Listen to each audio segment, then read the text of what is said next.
What's up, everybody? Welcome to Mongols, brought to you by the Beautiful Game Network. I am Mike. With me is Kev and Josh. Happy Juneteenth, everybody. The Hounds got a draw out in Oakland. Other stuff happened. All right, let's wrap it up. Great show. Thanks action-packed game to talk about today, guys. Yeah. Kev, before we dive into that, you were in town this weekend. How was your trip? It was a whirlwind. Yeah, I mean, drove up. Takes about 9 hours for us to drive up on Friday. Arrived at our parents' place. You showed up. We had a nice evening. Had dinner.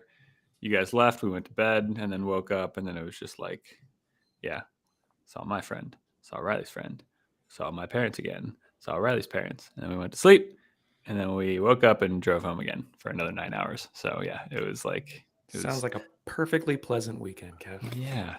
No, it was genuinely really good to see everyone. If it was, a 2-hour drive, we would be doing this a heck of a lot more. But in the end, it almost feels like we were on the road as much as we were around people. So it gets a little exhausting. But no, it was good.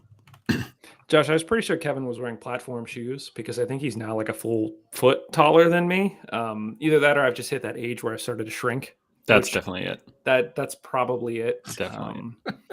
I don't think you're that old. I'm not, but yeah, I don't remember Kev you being that tall. When do people stop growing, I wonder? Is it even possible for a 30-year-old to like not grow for like 8 years and then grow again? Gonna say no. I was just like biologically, it doesn't seem like it's allowed. Yeah, I don't think so. Yeah, I don't know. Josh, how was your weekend? Good. I'm trying to think of what happened over the weekend. Watched the Hounds at home. We didn't bother leaving the house. We had a Terminator movie marathon. Which we only watched the first two. There's like 7 of those. Well, that's movies? not really a marathon. Okay, I watched 3 of them in a row, so that I feel like 3 movies is a marathon. Yeah. People left after the second one, which I wholly suggested. I was like, that they don't get good after this. This is T2 is the peak. I saw that going another way. I was waiting for you to be like, I was just thoroughly ticked off and was cussing them out for skipping after the second one. No. So one of the people that always come over, Don and Abby, Don is not allergic to cats, but Abby is. So our house is always like, all right, I'm coming in. We're going to watch these movies. She loves coming over. She loves hanging out. But then like by 2 movies in, she's like, I need to leave. I'm dying. So that's about as far as she made it. Allergy medicine only goes so far. Yep. And plus, there was also the fact that it was on Saturday. So people were wanting to get home to watch the game, and also the Swifties. Everyone had to vacate as soon as possible so they did not get stuck in traffic for the Swifties. So, Kev, when you were there at our parents' house, I told you about the video that the Hounds put together, which kudos to, I don't know if it's Grubba or who else in the media department, but they're putting out more of these like midweek videos of just the guys. And 2 weeks ago, it was like the Best Friends Challenge, which was really entertaining. And then this week, they just sort of sprung it on the players of, what's your favorite Taylor Swift song? And I said, I was totally in the camp of being like, I don't know. Like I know I've heard Taylor Swift songs, but I also don't go like actively looking for them. And so it was funny to me, like half the guys that were like 22. And then you had like Dos Santos and Etu and a few others that just sort of like stared blankly back at the camera. Like, I don't know. Kev, what's your favorite Taylor Swift song? Cruel Summer's hard to beat. Re-releasing that as a single, it sounds like. It's a summer pop hit. Gotta love it. Cruel Summer's good. I like the one off of Folklore. I love Bon Iver. So her collaborations with Bon Iver. The Exile song is good. Can't go wrong, man. She's 32, 33 and like put out 10 albums. Like she cranks through them, and gotta respect. Apparently she made a decent donation to the local food bank. Yeah, she does that to, I think, like all the cities she goes to. But I mean, yeah, I don't know the dollar amount, but 2 sold out shows back to back, like people waiting in line the day before for merch. I mean, that's the thing. Like, I can't, like, Riley and I were trying to think, if you try to put up any artist in the world to try to match her numbers, like, I don't know. I mean, Well, does this top Beatlemania? I wasn't alive. There's like this whole I wasn't like either. debate going on, like, oh, there hasn't been a star like Taylor Swift. But like, I don't know, like Michael Jackson was so huge. Like he Elvis would was walk big. into a building, like he closed down a whole like Knicks game or something like that. Like basically he came to watch the game and like they had to postpone the game because it got so crazy. And then Elvis was so big that like he literally like walked in to the White House like, I want to talk to the president, and like they said okay. And like and like he had weapons on him, and like they had like took some of his weapons, but he still had like a gun in his like boot that they did not take from him. And like that's a level that I don't think we've really seen since. I do want to be clear. Yeah, I meant like modern day, currently working Yes, artists. that's right? fair. Like, That's yeah. But I feel like definitely every up there. generation has that artist where they're just like larger than life. No one's ever going to beat them. No one's ever as good as, no one before has been this good. And it's just kind of like, okay, yeah, sure. So kudos to her. Like you said, early 30s, crushing it. Let's pooping get into money. acting. That's what's going on here. Like the other artists we mentioned also did movies. So Yeah, like, but she needs to start doing movies. I don't think anyone would say like, Elvis did a good job breaking into the acting. I would have given you Michael Jackson, but Elvis actually did do a lot of movies and was like pretty big movie star. But should he have? Like, that's All the the movies question. were crap back then. It's fine. I'm trying to remember. There was a movie, I can't remember the name of it. It came out, I want to say in the early 2000s, where the whole premise was that Elvis was actually still alive in a nursing home.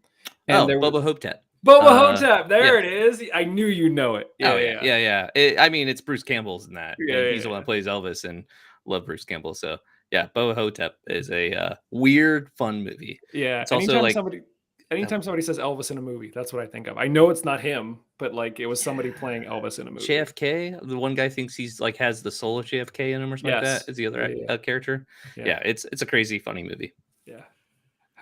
Have you seen it, Kev? No, this all sounds ridiculous. And just kind of It's fantastic. Like, Elvis should have never. Yeah. Well, and isn't it like what the nursing home is under threat from like a dead Egyptian guy? Yeah, I think it's a mummy. Like it's like an old Egyptian curse or something like that. So it's like an Elvis personator / guy who thinks he's Elvis, guy who thinks he's JFK in a nursing home going after mummies. It's weird. It's a far out there movie that just is fun. Yeah. So there you go. There's your homework, everybody. Go check out Bubba Hotep in between the Hounds games here. Guys, speaking of the Hounds games, it was a late one. We had a 10 o'clock start here on the East Coast because they were out in Oakland. Hounds come away with a 0-0 draw. So, takeaways. This is one of those ones where I think this very easily could have gone either way. Like, Josh, you and I got in early and we're like, well, maybe not a lot to talk about. And I was fully waiting for Kevin to be like, what are you talking about? Like, there was so much to see in that. This is like a great 0-0 draw. Usually I'm good for one of those, aren't I? But yeah, not this one. That makes me feel better because I was like thinking like, oh, we're going to talk about this game. And I'm just like not looking forward to this game. Like talking about this game, there's just not much for me to talk about. I got a few thoughts. Can I do one of mine first? Because I don't want you to steal like my two thoughts. Go for it. Samudio starting for us. That's pretty interesting. We had that 1 month loan. I don't know if we talked about it yet on the podcast. So yeah, we have a 1 month loan for a keeper from, is it DC United? DC United. Yep. 2? Do they have a 2 team now? I don't think so. He played for Loudoun last year. Okay, and so then it's just now, DC. Yeah, it's just DC. Yeah. But yeah, so him on loan for 1 month. And I know there, at least in the Steel Army Discord, but there's a lot of debate, like, would he start? Like, it felt weird for him not to start, because why put a player on a 1 month loan if you're not going to use them? Like, it seems like a weird, do we really need to have 3 keepers at all times? Right. So yeah, the fact that he started, I thought was really interesting. It felt like one of those things where, the discussion, they talked about it on Hounsey, with Jamali Waite, he's basically going to be gone for the next month. It was announced today, the official Gold Cup roster for Jamaica, he's on the list. So he was there the other night. They basically have 3 Gold Cup group stages between now and July 2nd, which means that in theory, Waite is not going to be available for our game this week against the Loyal, our game next week against Louisville. In theory, he could be back for the game against Sacramento. And that will be a very interesting game to see if Bob decides to start him from, while he was away versus going with somebody like Zamudio. I don't know if Zamudio's contract even runs through July 8th. We'll have to dig in and see. But yeah, a lot of discussion about, you have these 2 other guys that really haven't gotten minutes in the typical Bob Lilly fashion of rotating keepers. And is that more indicative of just how much faith he has in Waite or how little faith he has in the 2 other guys that are on the bench? And I think the Zamudio getting the start right off the bat sort of leans more towards the latter, in that, he's trusting a guy that's basically coming in, for a week or 2 to get the start over those guys. So you feel bad for those guys, but I thought Zamudio did decent job. There was 1 or 2 saves that he had to make, and he did okay. All I can think of is the was it Sudio? I just think Zamudio. Kev, what was your you always tend to come in here and judge keepers. What was your read on Zamudio? I mean, I think one of the big things, 2 points on him. You mentioned he had to make 1 or 2 saves of note. One, I think, was particular. One comes to mind where I forget when it happened in the game, but it was a shot through a bunch of bodies. It might take a slight deflection, and he kind of watches it calmly and gets behind it.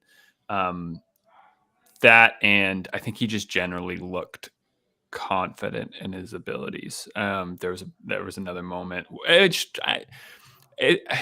Body language and confidence, I can't really pick out specific moments, but just the way the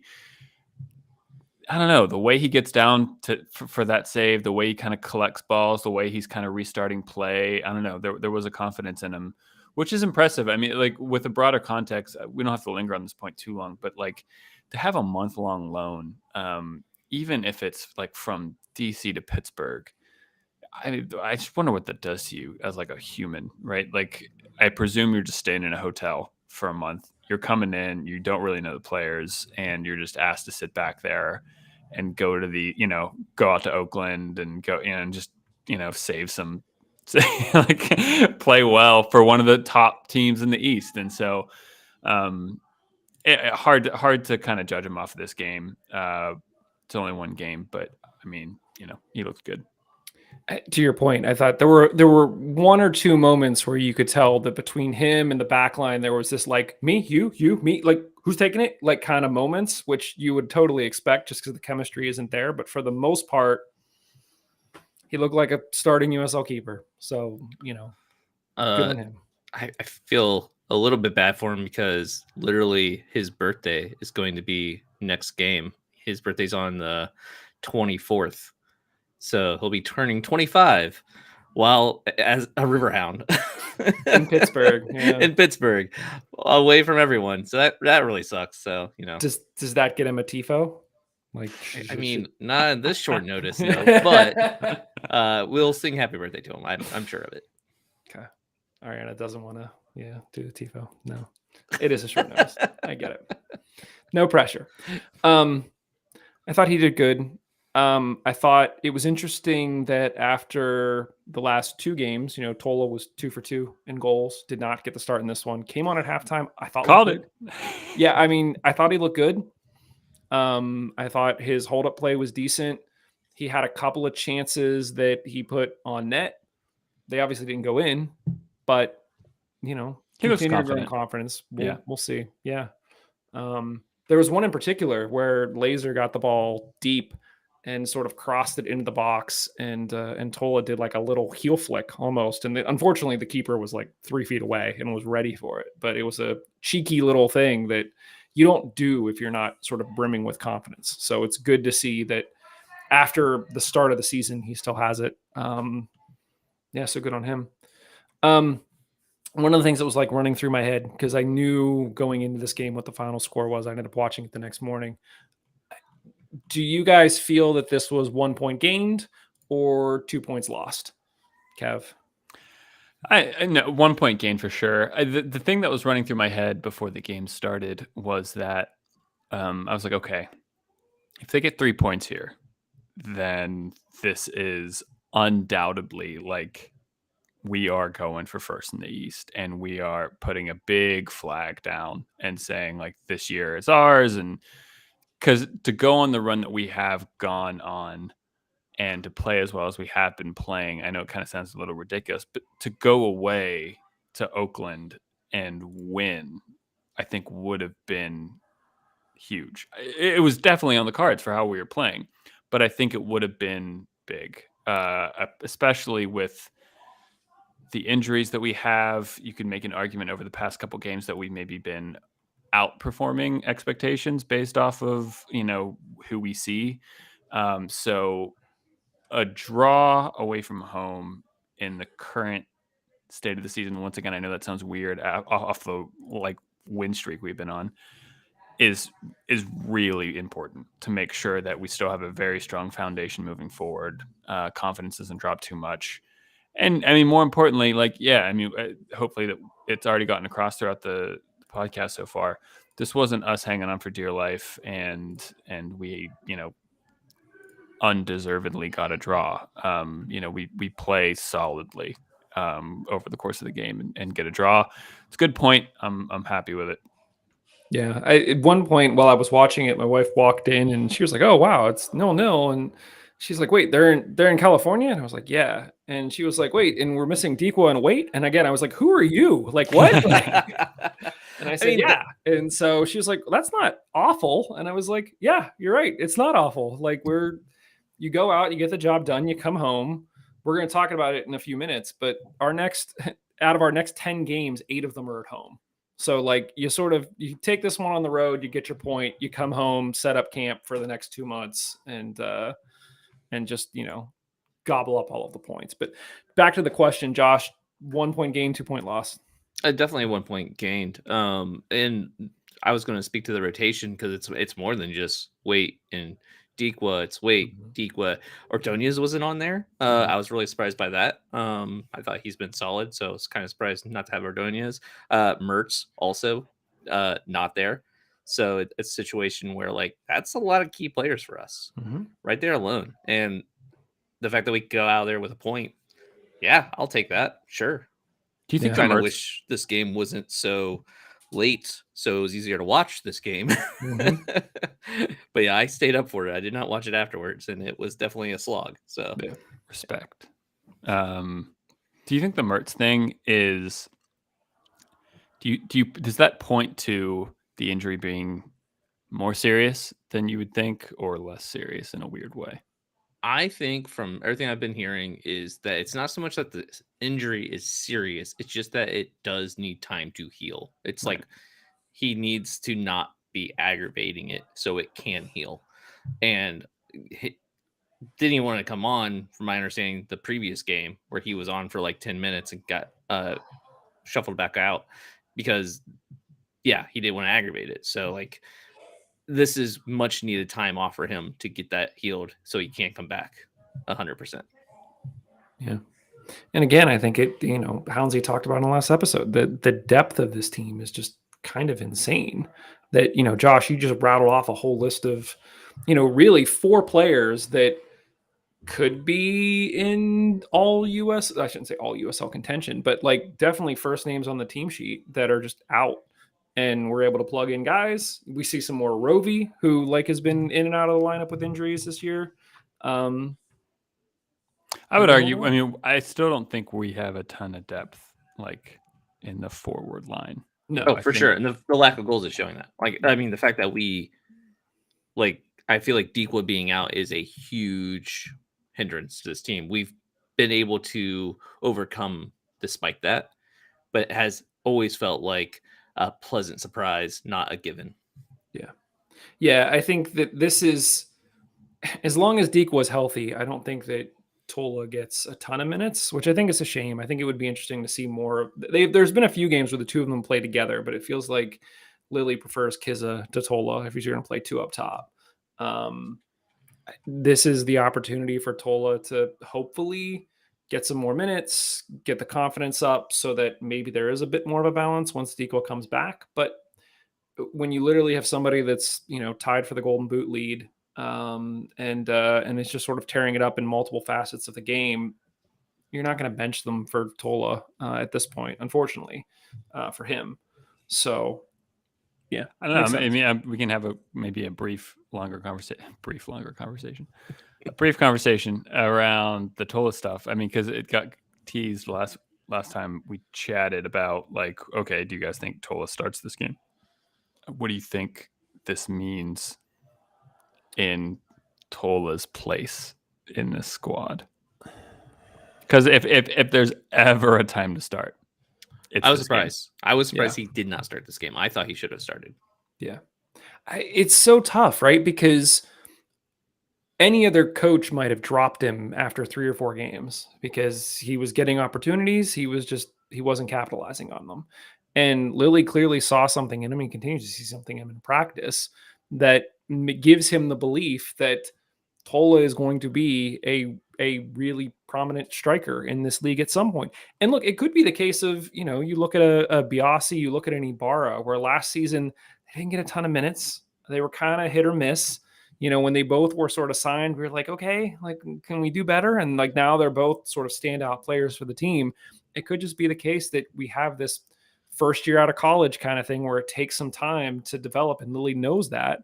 We're going to talk about some other Lily players here in a minute. And then again, I said it last week, I'll say it again, I was wrong. Like I feel like I'd absolutely questioned sort of how he was finding players and bringing players in this offseason. And when you look at sort of how former Hounds have now gone on to do great things across the entire league, other people are taking notice and just plucking Lily players. So if Lily believes in Tola, I feel like give him a year or two, and this guy is probably going to be something special. Now, what does that mean for right now? I don't know. I really thought that he was going to get the start in this one. It feels like in my mind, the pecking order is or should be, and this is no offense to anybody, but Dikwa, Tola, Kiza. I feel like Kiza has a few goals, but he's a very different player to that of Dikwa and Tola. I feel like they both play a more similar game, big bodies, hold up play, can sort of attack things in the box. Whereas I feel like Kiza is more of a sneaky, kind of slips around, almost more of a Nico Brett in kind of a way. I think similar build, but not a pure scorer the way that Brett was. Whereas Dikwa and Tola are just like, you stay up top. Your job is to get the ball, hold the ball, let the guys get forward, and then you play the ball off to them, and then you make your run. Whereas I feel like Kiz is just sort of like slipping and sliding through the box and trying to pick up stuff. Kev, what are your thoughts? Similarly, yeah, but I don't know. I before going to that, I want to go back to a point you said. I mean, like, so you're suggesting potentially that Shown Me is essentially one for next year. Yes. And he has just a bit part to play in this season. I think so. Okay. I mean, it definitely seems that way based off of the starts that he's getting and his involvement in the squad. Yeah, no, I mean, I can't really split Kiza and Shown Me. I think they're very different players. Mm-hmm. I think if you give Kiza Shown Me's chances he's had over the course of the season, Kiza probably has another 2 or 3 goals. But I think Shown Me creates chances that Kiza can't. Mm-hmm. So I can't really split them. If you're ranking those 3, what order are you putting them in? I don't know. I think. I mean, go ahead, Josh. I was just gonna say, I feel like Kiza is better with someone else up top with him. I feel like Kiza kind of needs having Kiza on the field while you have another scoring opportunity on the field, like a player who can score. It helps draw defenders away. Like, you know what I mean? Like he plays better with that Yeah. dynamic than he does just as a out and out lone striker. Yeah. And that's kind of like that's not his strength. I don't think it's good. Like Kiz is good by himself. Yeah, Kev, you sort of mentioned early on where you thought that once Griffin came back, he kind of took Kizza's role to a certain extent. And I think Josh, I think you're spot on. I think that Kizza's much better, not in like the 10 spot, but he's not as good as being the guy. Like he can't just be the guy that everything funnels through. He's sort of there to be the guy beneath the guy. So, when things fall to him or, give a 1-2 touch with the guy, then that's where he thrives. Yeah, he's almost more like Griffin than Yeah. anyone. Yeah. Mm-hmm. In which case, like if you're not classifying Griffin as a forward, we essentially have two forwards at the club, Right. and one of them's hurt. Right. Yeah. I mean, we have others, right? We have Tony Lopez, who sees minutes he's here and falling there. off the face Yeah. of the earth. We have Langston, but like he's been he's a playing left more out wing back wide. now. Yeah. Oh, that's right. Really I converted forgot. him. Sorry. Yeah. So yeah. No, it's interesting. Hopefully Diekwa comes back fully healed and is rip roaring ready to go during this home streak. But yeah, if not, I mean, this is perfect time for Tola to get some points at home, build up some confidence, and just keep rolling with it. Mike, go on. Yeah, go on to more points you might have. I have another point, but I need time to calculate it. I just have one other point here, and that was I was looking at before every show I'll sit down and sort of compare the Hounds statistically to the team that we're playing, and so the USL has a page where it has all of the different teams and just the stats, and it ranks them in each category. And so like which team has the most shutouts, which team has the most goals, which we're currently one off the lead for most shutouts in the league. So that feels about right. I was a bit surprised to see that the Hounds now lead the league in fouls. Like we commit the most fouls. Good. And that's where I was like, first of all, it doesn't feel like it to me. Like, I don't feel like we're overly fouling people. If you ask Cincinnati, they would say, yeah, you are. But Kev, you always talk about, the need for this bite and this grit. But do you even feel like the number of fouls that you've seen so far this year equate to the most in the USL? I am a little surprised by that. But it does seem to me at least that I see a difference in this team in 2023 than I did in 2022 in that aspect of our play. Surprised we're the highest. Yes. Okay. Surprised we're the highest in the league, but it does seem different to me. Josh, are you surprised? I definitely feel like we foul a lot more than we have in the past. Like that, I'm not surprised that we are getting more fouls than normal for us, or at least for Lily's team in the past. But I am kind of surprised that it's the most fouls because I don't feel like it's that egregious. Although, I mean, this game is a little bit an outlier, I feel like, because the ref going into this game is known for giving yellows like candy. Like, I think his average is 4.6 yellows per match is his average right now. I pulled it up with the Steel Army. I love that you said, I think. I know. I mean, I couldn't see 4.632. where I was at with it. I was like, I know it's on here somewhere. So I was just going to guesstimate, but I found it. 4.6. So that is a lot of fouls. And we got all those. Yeah. I mean, yeah. Kev, did you come up with your other point? Not really, but I want to wait. I want to linger. We've got lots to talk about. We don't have to stay on this game. I want to linger on the foul thing real quick. I mean, so I do think that, and correct me if you guys think I'm wrong here, but if I feel like most of the fouls are coming off of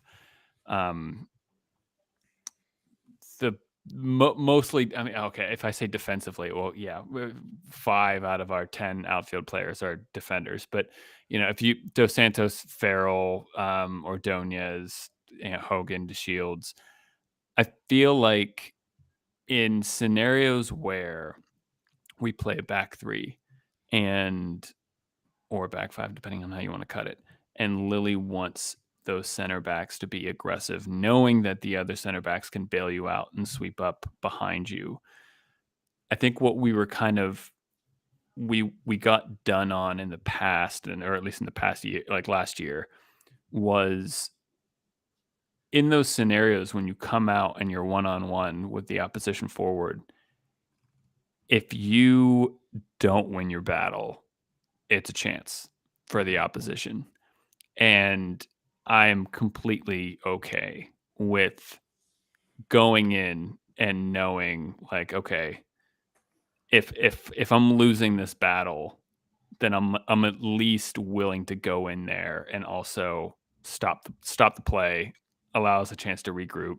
Yeah. I mean, Dos Santos and Farrell both get yellow cards in this game.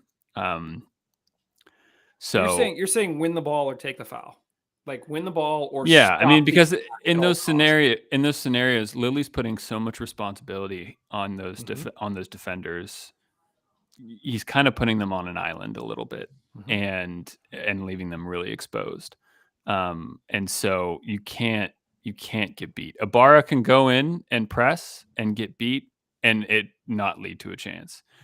Dos Santos does that, and it can be a game-changing moment. So, in those scenarios where you're asking your defenders to be really aggressive and to defend in one-on-one situations, I think it's not only reasonable but understandable. So if that's the case, and it's kind of the system that's causing us to get as many fouls as we're getting, should the club be responsible to pay the players fines that they have to get when they get a certain amount of yellow cards? Because I think Dos Santos got his finable yellow card in this game. I think it's $250 that he owes now. Can you imagine if that policy isn't in place at the club and Dos Santos just like goes up to Lily and he's like, "Hey, like, can I have $250? Can you spot me 250? Yeah, just puts around the collection hat. Like, Yeah. I think what will be interesting is if we're noticing this, I would be shocked if other teams around the league aren't noticing this, and if you don't see people whining to the ref about things like that. Oh, okay, moving maybe forward. that. I was going to say, but like, how do you play against? I mean, like, Oh no, okay, I'm they not saying foul a I'm lot, not saying like- that you. But if it's something that this becomes a pattern where it's like you either win the ball or you foul the guy, like you're gonna start hearing teams chirping in the ears of the ref of like, watch for it, it's gonna happen, Now it's they gonna already happen. are. And so yeah. I was gonna say anything else about this game. I might just say no. There's nothing else about this game. It was a solid point. The guys that were Good in point, played yeah. hard.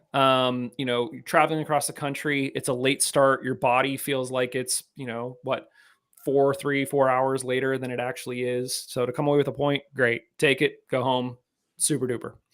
Do we know the injury schedule for Decoy yet?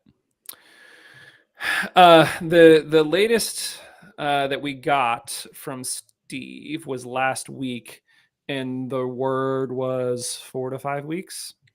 With surgery. So we have not got an update this week. I will touch base with him and sort of see. Steve has become like our guy and our inside guy. He's like there. He's talking to people. He knows the stuff. It's cool to have an inside guy like that. So thanks, Steve. it's like putting a media badge to work. Which That's is, right. Yeah, man. something we usually don't do. It's like, hey, you That's guys want right. a media badge? Sure. What are you gonna do with it? Nothing. Hanging on the Nada. wall, man. Pretty cool that we got one though, huh? That's right. Yeah. So if we say Decoy was out for 5 weeks, Mhm. very loose math, that means he'll miss at least like 25% of the rest of the season. Maybe. We have to check the timeline. I don't want to speculate on anything, but if What do you mean? Steve It's is just saying math. 5 I don't weeks, understand. I know. No. Listen, if Steve was saying 5 weeks when he said it, right, then we're already 2 weeks into that 5-week period. So we're basically talking San Diego, Louisville, Sacramento, and he's back. So in theory, Yeah, but he's not back like fit and fire, and but it's his shoulder, right? Like this isn't Yeah. like a lower body injury. And I think it was actually 4 weeks until he's training with the first team was what it Mm. was. So like we kind of assumed, okay, 4 weeks until he's training with the first team, which probably means another week of getting fit with the first team Yeah. and then coming on. So like 5 weeks, I feel like is a pretty good estimate, like the long term of it, not the short term of it. Agreed. Speaking of Dequa, I'm just moving on. Speaking of Dequa, our buddy John Morrissey at USL Tactics, he now has a Substack email that goes out, I think, once a week. I'm not sure how frequently he does it. If you don't subscribe to him, go check him out on Twitter. The link to subscribe is there. The content he puts out is really, really good, and it's long form. It's free. It's great. But he released his 1/3 of the way through the season to mid-season player awards so far through the first third of the USL season. And I thought it was interesting. He put together his all USL first team and second team. On the USL first team, his starting forward is Albert Dequa. And the message that he wrote for Dequa was co-Golden Boot leader. Dequa has scored nearly half of his team's goals. He often anchors the tip of a one-man forward line in the press, crunching center backs with aplomb and fronting an elite defense. Want more? Dequa's a plus header on the ball, is crucial involving the midfield via hold up, and capably operates in a strike pair. He's taken the leap to be a real MVP candidate in 2023, and it isn't just the scoring that's doing it. So out of everybody in the league, yeah, exactly. I mean, out of every team in the league, often it's players out west that get all of the accolades for attacking. And so for Dequa to get the shout there, and he wasn't the only one. Arturo Ordonez also got the shout for his first team with almost 8 defensive actions per game and a tackle win rate hovering around 70%. Arturo Ordonez is the anchor of the East's best defense.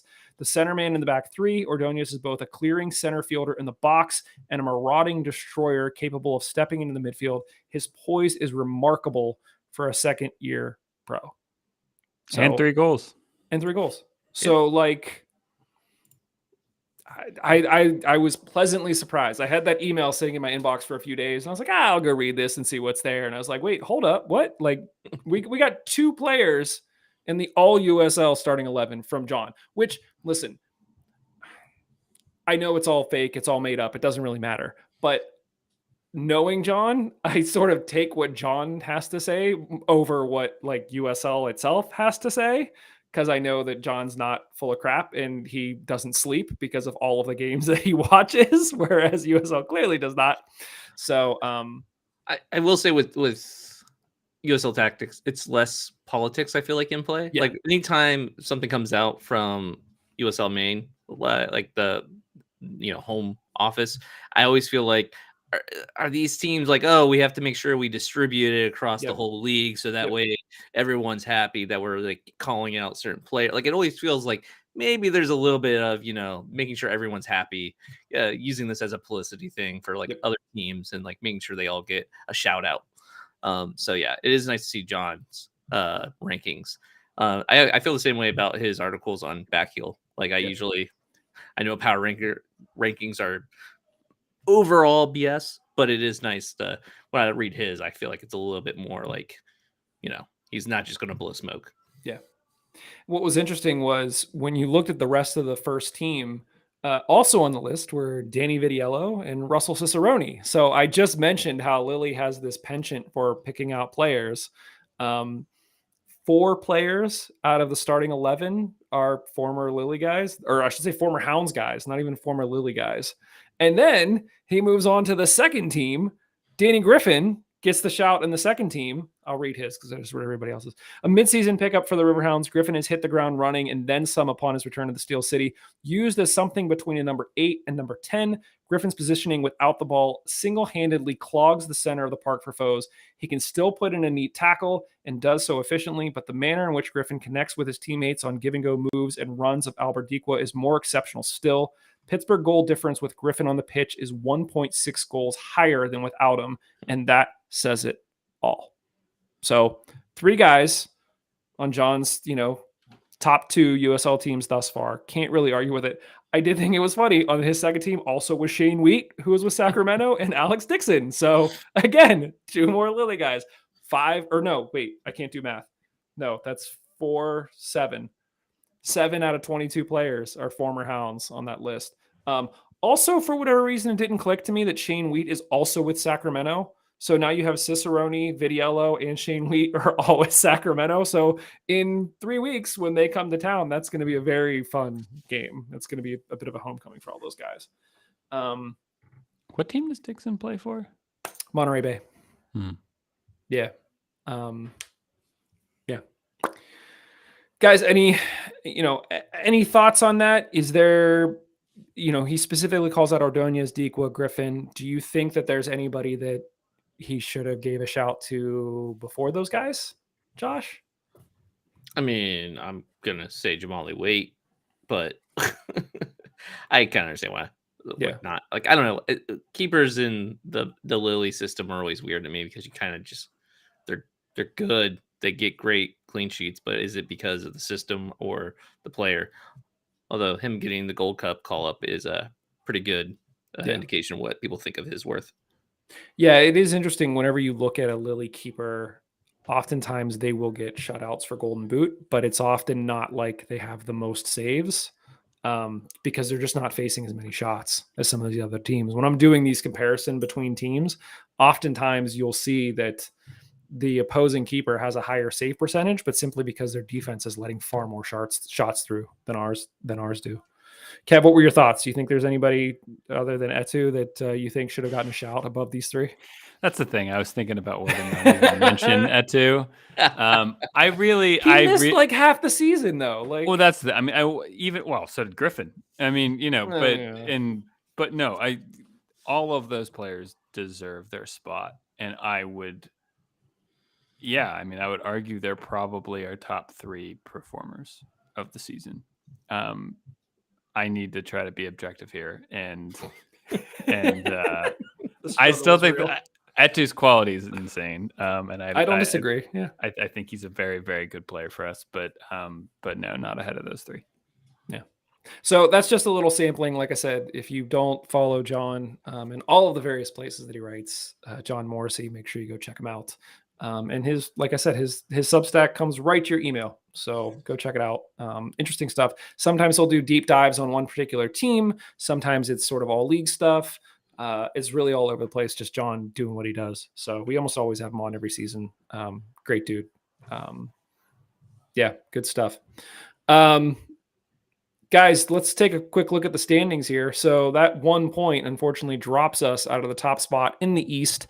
The Battery are all of the rage this week after their late come from behind victory over Hartford, which, like, really? Like, shouldn't we be talking about the fact that you have to come from behind to beat Hartford, who have 10 points on the season and, really only 2 wins to their name? Like, isn't that more the story than the fact that you came from behind? As all the Charleston fans are saying, no, the story is we're first in the East. Yeah. But listen, as the Steel Army pointed out, if you actually look at the standings at this point, of the 8 teams that are currently in playoff positions in the East, only 3 of them don't have a negative goal differential. So somehow Charleston are at the top with a -3 goal differential, which is kind of insane. We literally have plus 12 goal differential over them at this point. So regardless, the Hounds are just 1 point back on Charleston, and we have a game in hand. Charleston have played 16 games. We played 15. This race is clearly far from over. It's been 1 week. I think that this stretch of 8 home games and 10 leading up to the fall is going to be, potentially that sort of ramp up time for us to just sort of run and just keep running with points. Even though some of the teams we're going to talk about here that we're playing, we've got Sacramento, we've got Louisville, San Diego comes to town this week, but we have Louisville like twice in 3 weeks. So lots and lots of games, but thankfully, like I said, the vast majority of them are home. So that's great. Guys, any thoughts on the standing? I didn't even read off the standings for those listening. It's Charleston at the top, then us. Tampa are right behind us, 2 points back. Memphis have had a late push. They are now in 4th. And then rounding out the rest of the playoff positions are Louisville, Birmingham, Loudoun, and Indy. But there is, Indy's at 16, whereas we're at 27, 28. So you are starting to see a little bit of separation between the top and bottom of the playoff picture, which is good to see. And, the further Indy can fall, the better.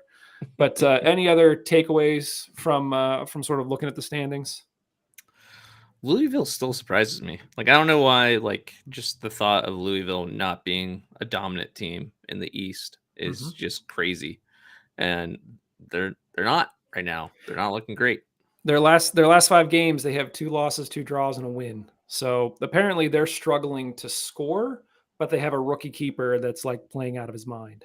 So they've got some things they've got to figure out. If you have if you have a keeper that, you know, people are singing his accolades and you're still 2 losses, 2 draws, and a win in the past 5, there's some other stuff that's going on there. So also, I mean, to temper that a little bit, I would say, you know, if they win their game in hand, all of a sudden they're 2 points back from us. So right. it's not like they're, you know. And the game coming up in 2 weeks is a 3-point swing or 6-point swing potentially. So, yeah. And it's 2 games in relatively short amount of time against them. So it's going to be interesting. I remember when the season or when the schedule came out early in the preseason, we had talked about that. And Kev, I think it was you that was like, that's kind of crappy. Like, because, you know, if you have a situation like this where like Deke was out for 5 games, he might miss both of those games. And like those games could be crucial in terms of determining the Eastern standings. So it is kind of crappy that it isn't more Premier League style where, you know, you play everybody once and then you get to midseason and then you play everybody again just so that it's a fair shot. But that's the standings. Guys, let's take a look at Pick'em. Uh-oh, Kevin. You did get a point this week. I was gonna say still at the top. What? You got a point this week, but I'm 3 point. I'm 1 correct win away from getting your points. Laura, Ellen, and I are right behind. The non-Mongols crew, you guys are all slipping, man. Devin and Keaton and Michael, you guys got to pick it up here a little bit. We're getting a lot of, I think especially this Oakland game, a lot of people picked the right result. I don't think anybody got the right score. There was a lot of like 2-2s, 1-1s. No one picked 0-0. So keep that in mind when we're picking for this week. But again, if you're interested, pick them. It's a lot of fun. Whoever is the top point getter that isn't involved with Mongols, you will get 2 free season tickets to the Hounds in 2024. And so the idea is you play every week. You go to YouTube, you enter your score prediction in the comments, and you get 3 points for a correct score, 1 point for if you pick the correct result. So in this case, a lot of people got 1 point because they picked a draw, and then no points if you get both of those wrong. So go check it out. It's a lot of fun. Guys, San Diego comes to town this weekend. They currently sit 5th in the West. They've drawn their last 3, all against Western teams. So it's hard to sort of gauge where they fall as it relates to us. Right before that, they lost 2-0 to Oakland, though. So if you're looking for a comparison, we just played Oakland 0-0. We were missing our starting keeper. You know, Josh, you pointed out Ordonez didn't start. Deagwood didn't start. We pulled out a 0-0 draw in Oakland. They lost 2-0 to Oakland when they played them 4 games ago. They're currently 2-3-3 away. So they've not won 3 times as many as they have. I just made that more complicated. They have not lost to an Eastern team this season, though. So when you look at all those numbers, it's against Western sides. They have not lost to an Eastern team yet. There are no former Hounds on the team, so they don't got to worry about that. Donovan's not playing, so they don't got to worry about that. They have conceded 10 more goals than we have. Donovan's not playing. What are you talking about? Landon Donovan, co-owner of San Diego. Yeah, but He wasn't playing for them. He played for them, and then he managed them, and now he's like front office stuff. Why did I think he didn't play? I thought he just did front office stuff. I don't know. I don't watch played West for Coast. a season. You could be right. I'm probably wrong. Anyway, what did I say? Oh, they've conceded 10 more goals than we have, and they have half as many clean sheets. So that sort of paints the picture of they're giving up more 1-goal kind of things. But statistically, if you were looking at sort of shots and goals scored and pass attempts, and we're pretty much just statistically the same. Now, say what you will about that, because obviously they're playing more Western teams, they're playing more Eastern teams, whatever it may be. But any thoughts? We're back at home, which will be great. This is, like I said, the start of that crazy road or home stretch where 8 out of the next 10 were at home. So if there is going to be fatigue for the fans, it should be later this summer. Hopefully we all come out flying. Any other thoughts before we do predictions? I think it's a really big game. I think in the same way where I thought the Oakland game was important for us to not lose, I think this is a really interesting test to see what kind of team this is going forward. I think it's easy to ride the high of good form and good momentum. I say easy. It's not easy, but when you have that as a tailwind, things become easier. I don't know if the tie against Oakland all of a sudden takes that tailwind away, and now we're kind of like, all right, back to whatever. But I think if we go out and win this game again in the absence of Dequa and potentially Mertz, and that's really big. And so, we'll see what happens with it. I don't think, a draw is not the end of the world here. I might even predict a draw. But yeah, I don't know. We'll see. Josh, what do you think? One, I don't think this is a big game. I don't think games against West Coast teams can be all that big, really, just because of the point swing and all that kind of stuff. And I don't know, it's harder to take those games as seriously as the games against East Coast teams. But I do think it is an interesting game. It's going to be interesting to see how we react to the pressure of it being at home again, having this not winning streak, but this, haven't lost in what, 8 games now? I can't remember what it is now. But also, like, something to keep in mind is this doesn't seem like that great of a team to me, especially with the fact that, like, the 3 East Coast teams they played 2 of them at home. Miami was the only good one out of them because the other 2 were sorry, not Miami. Rowdies were the only good one out of them. The other one was Miami, and the other one was Detroit. So yeah, they beat Detroit in Miami, but those are teams that are outside the playoffs right now. So I'm not feeling that scared of this team, and I do think the being at home, the boost that the Hounds get from that, I do think this will be a win. I think being at home all of a sudden becomes like our best player on the field. Which is crazy because it used to not be. Like, years past, our home record wasn't the greatest. So it's kind of interesting to see that that's become a new thing. Turns out selling out crowds really help. This is going to sound really dumb, but I'm going to say it anyway. Part of me almost feels like the draw in Oakland is going to benefit us here because I feel like the streak that we've been on, if we just keep winning, I think to a certain extent, the guys can somewhat become complacent. This is total speculation. I don't think Lily's going to let anybody become complacent, especially with the depth that we have.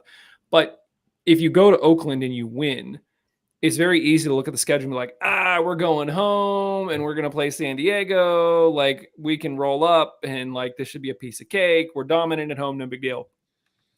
You go to Oakland, you get a draw.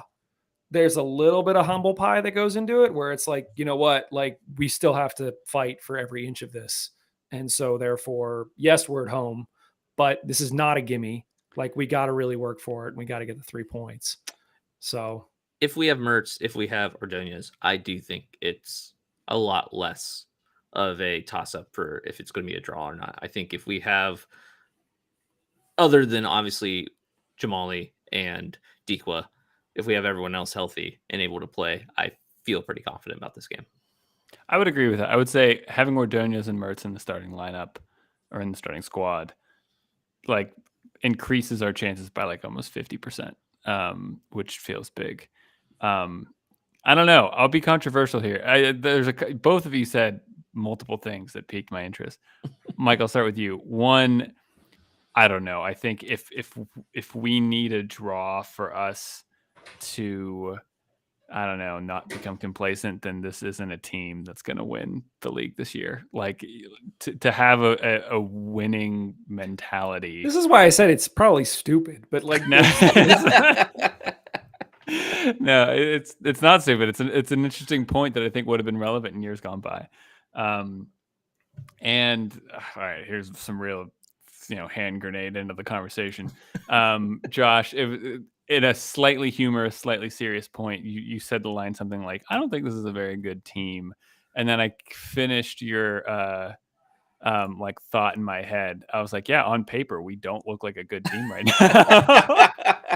And so that's my thing. I think at the end of this, I know we have. And hold on, real quick, Josh. You were talking about San Diego. Oh yeah. Yes. He knew. Okay, He knew. okay, Yeah. But okay. he was All right, thinking go I was ahead. talking about the Hounds for a second. I was Yes, like, oh yeah, exactly. And so look, I know we've gotten good results without Dequa.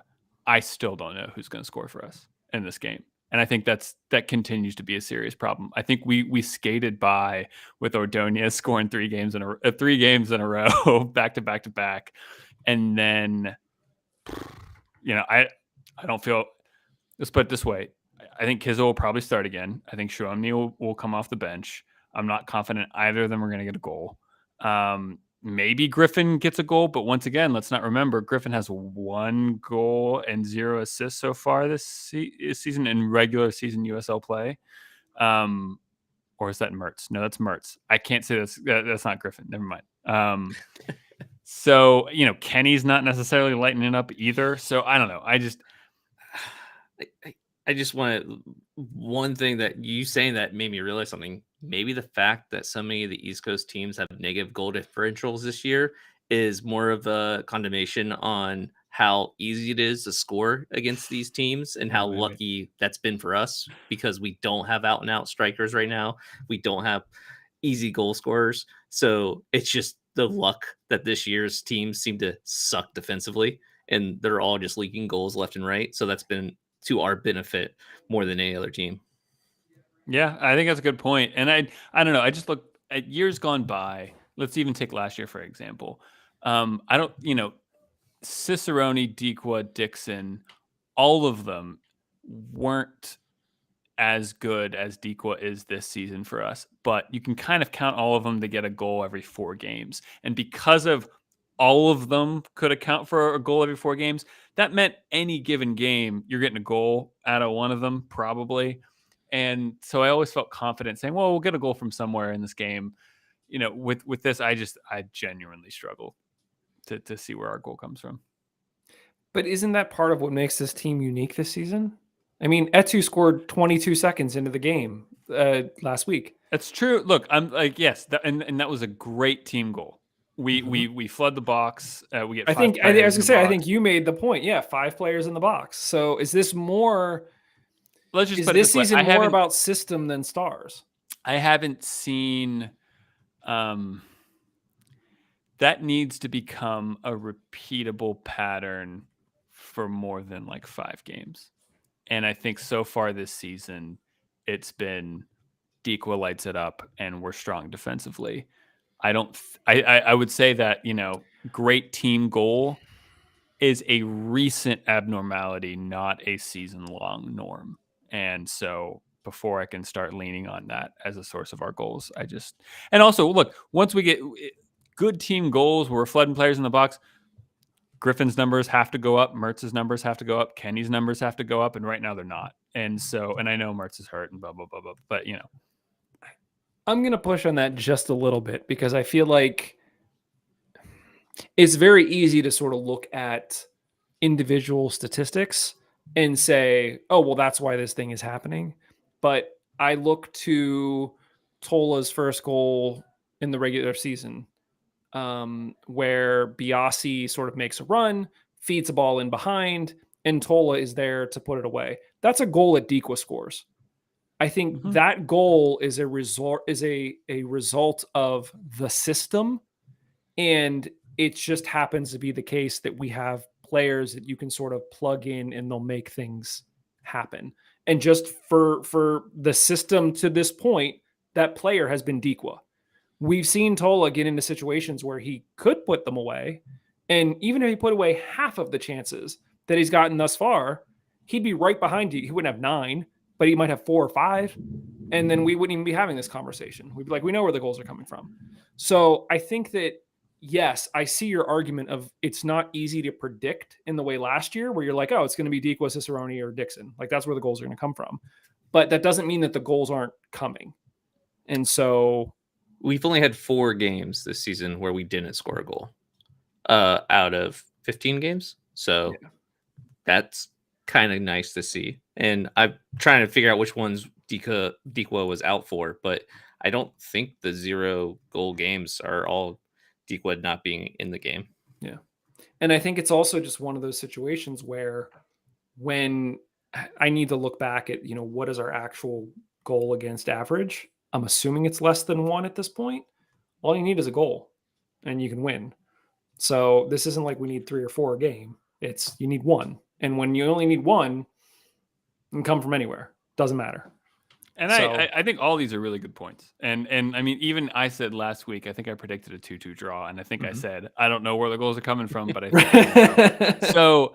But I think the only problem comes, though, is I know you said, well, if you look at individual statistics, blah, blah, blah, blah, blah, it's just hard for me to kind of really get behind this team goal thing when you look at your pool of players and like, Ordonez is your second leading goal scorer with 3, and Kizza is your third with 2, and then it's just 1, 1, 1, 1, 1, 1, 1. And it's like, is one of those players who scored 1 goal, this past season, can I really say like, oh, I think he'll get a goal in this game? No, I can't. So you're right. It's a good point, but it's just hard to predict. I listen, as if this season has proven anything, it's that we're all terrible at predicting anything as it relates to soccer. Like we can't predict scores, we can't predict results, like can't predict who's going to score. Speak for yourself. It's all over the place. Wait, I'm sorry. What was that? I didn't hear you. I'm at top in pick 'em, Mike. Thank you very much. All right. Can't say nothing. Thank You got lucky. Yeah.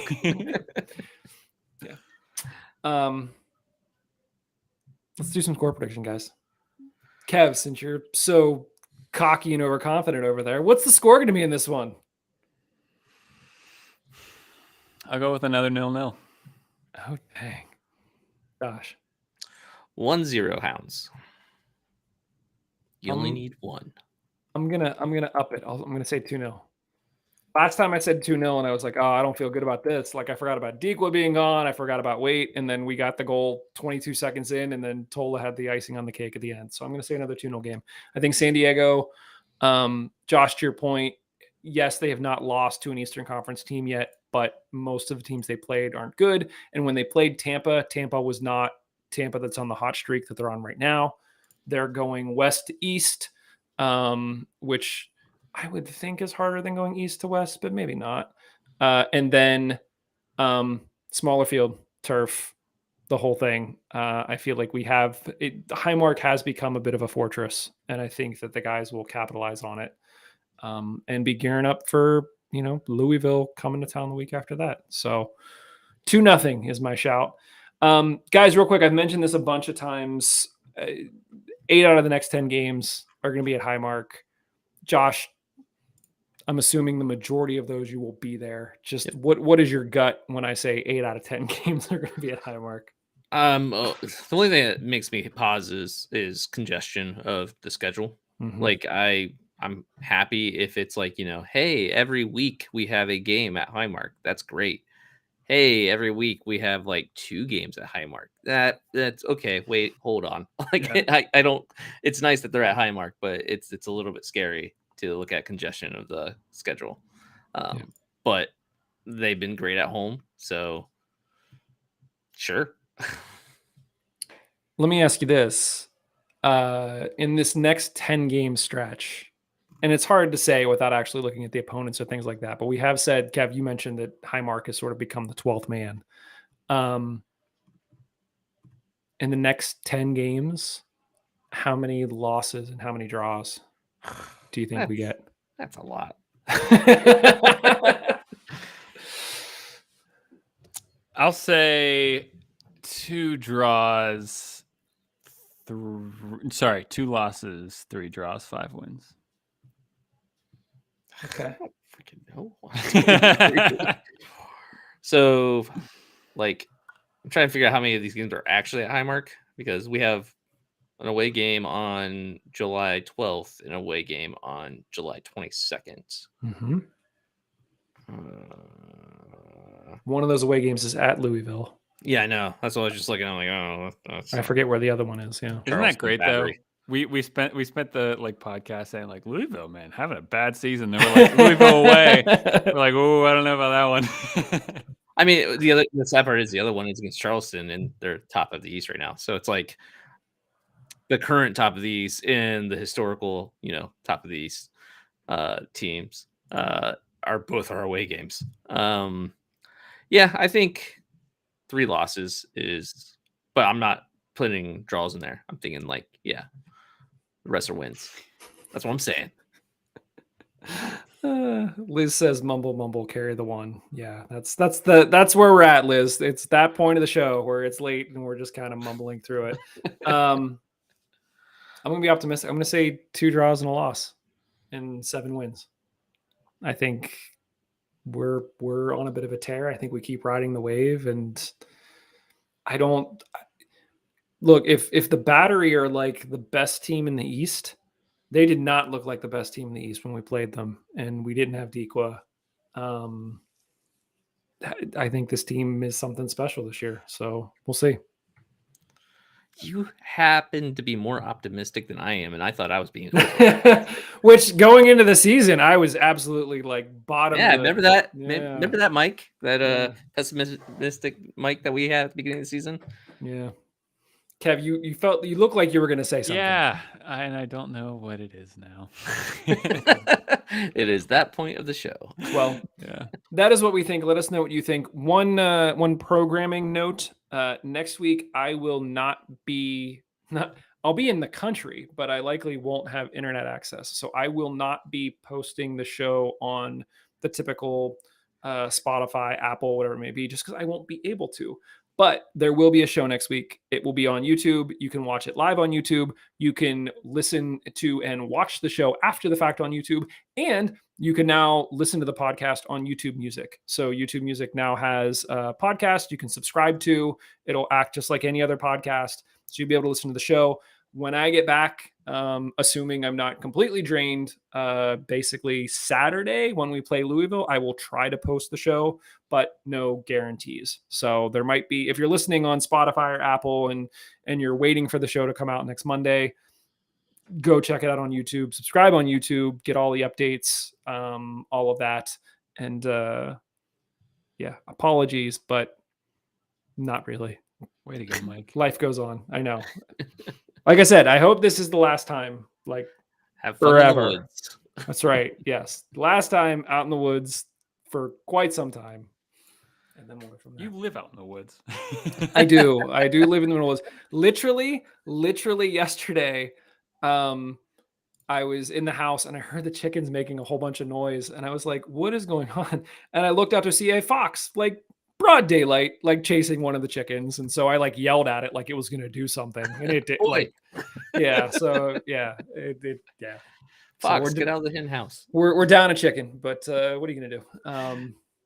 That would have like devastated me like years ago. And now I'm just like, yeah, that's life. Like, I hope they all die. it's not that. It's just like after a while, you kind of become not numb to it, but you just kind of accept more like, well, that's life on a farm. Realistic about the whole situation. And listen, it's the chicken's fault. Let's be honest. Like I have 2 fences. 2 that run all the way around to keep them enclosed, and they choose to fly over the fence and like leave the fenced in area. At that point, I'm like, y'all dumb. Like I'm trying to protect you.